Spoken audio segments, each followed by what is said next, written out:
ان الحمد للہ نحمده ونصلی علی رسوله الکریم اما بعد اعوذ باللہ السمیع العلیم من الشیطان الرجیم من ہمزہ ونفخہ ونفثہ بسم اللہ الرحمن الرحیم۔ اس سے آگے سورۃ البروج ہے۔ بسم اللہ الرحمن الرحیم۔ والسماء ذات البروج، والسماء اور قسم ہے آسمان کی، ذات البروج جو برجوں والا ہے، والیوم الموعود اور وعدہ دیے ہوئے دن کی قسم، وشاہد اور حاضر ہونے والے کی، ومشہود اور حاضر کیے ہوئے کی قسم۔ قتل مارے گئے اصحاب الاخدود خندقوں والے۔ اب یہ اصحاب الاخدود کا واقعہ یہاں پہ بیان ہو رہا ہے۔ النار آگ، ذات الوقود جو ایندھن والی تھی، اذ ہم علیہا قعود جب وہ اس کے اوپر بیٹھے ہوئے تھے۔ یہ واقعہ آپ نے سنا ہے؟ جادوگر کے شاگرد والا جادوگر تھا، وہ بوڑھا ہونے لگا تو اس نے اپنا ایک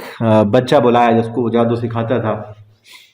جادو کے بل بوتے پہ وہ حکومت چلایا کرتا تھا۔ اب وہ جادوگر بوڑھا ہو رہا تھا، اس نے کہا بچہ لے آؤ، اس کو سکھاؤں گا تاکہ اسی جادو پر تم حکومت چلاتے رہو۔ اب بچہ سیکھتے سیکھتے نا ایک راہب کے پاس، راستے میں راہب مل گیا، اس کے پاس چلا گیا، اور وہ موسیٰ علیہ السلام یا غالباً حضرت عیسیٰ علیہ السلام کا جو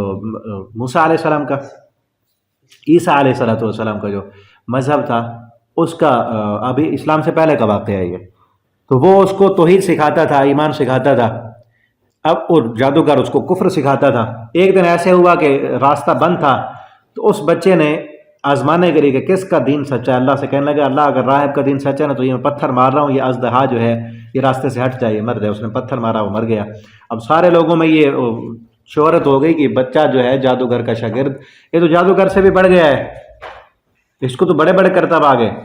اور پھر آہستہ ایک کوڑی کا مریض تھا، بادشاہ کا کوئی غلام، اس کو بھی اس نے ٹھیک کر دیا، جو اس سے راہب سے علم سیکھا تھا اس سے، تو اس کو بھی بتا دی، وہ بھی مسلمان ہو گیا۔ کئی عرصے کے بعد جو ہے وہ بادشاہ کو پتہ چلا، تو اس نے کہا یہ تو سارے خلقت جو مسلمان ہو گئی تو میری تو کوئی عبادت نہیں کرے گا پھر، اور ان کو پتہ چل جائے گا کہ یہ جادوگر ہے اور دھوکے کرتا ہے۔ تو اس نے اس بچے کو مارنے کے لیے بڑے جتن کیے، فوجیں بھیجیں، سمندروں میں کہا کہ جاؤ اس کو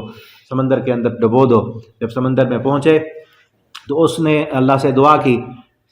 سمندر میں طوفان آ گیا، ساری فوجیں مر گئیں، یہ واپس آ گیا اپنے بادشاہ کے پاس۔ اس نے پھر فوجیں بھیجیں، کہا کہ پہاڑ پر لے جاؤ اور وہاں سے جا کر اس کو نیچے لڑکا دینا، یہ مر جائے گا۔ وہاں پہ پہنچا تو اللہ سے دعا کی، اللہ نے بچا لیا، فوجیں ساری زلزلہ آیا اور فوجیں ساری گر گئیں اور مر گئیں، یہ واپس آ گیا۔ پھر اس نے اس بادشاہ سے کہا اگر تو مجھے مارنا چاہتا ہے تو ساری خلقت کو جمع کر، سب لوگوں کو جمع کر، ایک سٹیج بنا، اس پہ اوپر مجھے بٹھا، تو بھی وہاں ہو، سارے لوگ جمع ہوں، اور تو اس وقت کہے میں اس بچے کو اس غلام کو، اس بچے کو اس کے رب کا نام لے کر اس کو مارنا چاہتا ہوں جو اس کا رب ہے۔ اب بادشاہ مارنا چاہتا تھا، اس نے کیا کیا، وہاں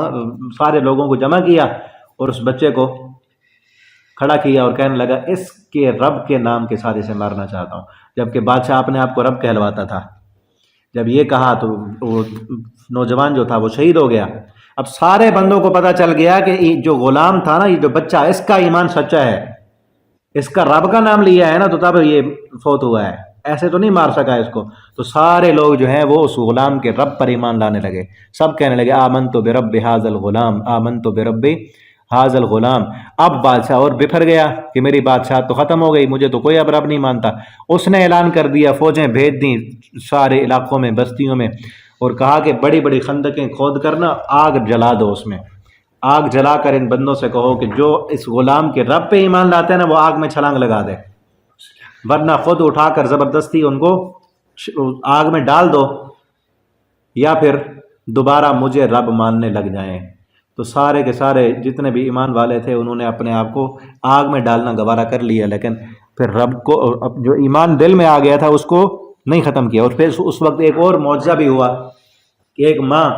جس کی گود میں دودھ پیتا بچہ تھا وہ آگ میں جانے لگی اور جھچکی کہ یہ چھوٹا سا بچہ ہے، یہ میرا، اس کا کیا قصور ہے؟ تو وہ بچہ بول کے کہنے لگا اماں یہاں سے یہ ایمان جو ہے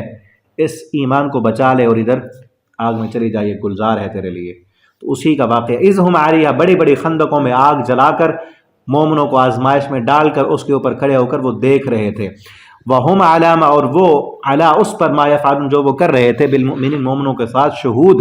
اس کا خود مشاہدہ کرنے والے تھے وما نقم اور نہیں انہوں نے انتقام لیا منہم ان سے الا یؤمنوا مگر اس کا کہ وہ ایمان لائے تھے باللہ ایک اللہ پر العزیز غالب ہے جو حمد الحمید تعریفوں والا ہے الذی وہ ذات لہ ملک السماوات کی اسی کے لیے بادشاہی آسمانوں کی اور زمین کی واللہ علی کل شیء شہید اور اللہ ہر چیز پر گواہ ہے ان الذین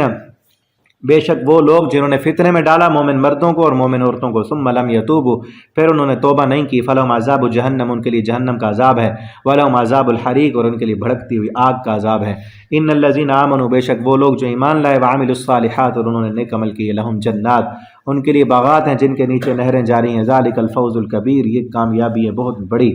ان بطش ربک لشدید بے شک آپ کے رب کی پکڑ بڑی سخت ہے انہ ہوا یبدئ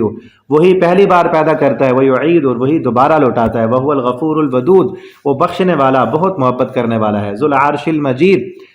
بہت اونچی شان والا عرش عظیم کا مالک ہے فعال وہ کر گزرنے والا ہے لما یرید جو وہ چاہتا ہے هل اتاک کیا آئی آپ کے پاس حدیث الجنود آپ کے پاس لشکروں کی خبر پہنچی ہے فرعون کی و سمود اور سمود کی بل الذین بلکہ وہ لوگ جنہوں نے کفر کیا فی تکذیب وہ جھٹلانے میں لگے ہوئے ہیں واللہ من ورائہم محیط اور اللہ ان کے پیچھے انہیں گھیرے ہوئے ہے بل ہوا قرآن مجید بلکہ وہ قرآن ہے بہت بلند و بالا شان والا فی لوح محفوظ لوح محفوظ میں لکھا ہوا ہے۔ آگے انشاءاللہ ہم اگلے سبق میں پڑھیں گے۔ آپ ان اسباق کو آگے دوستوں کے ساتھ شیئر بھی کیا کریں تاکہ آپ کے لیے صدقہ جاریہ بنے۔ انشاءاللہ کل کے سبق میں آگے انشاءاللہ ہم پڑھیں گے۔ والسلام علیکم ورحمۃ اللہ وبرکاتہ۔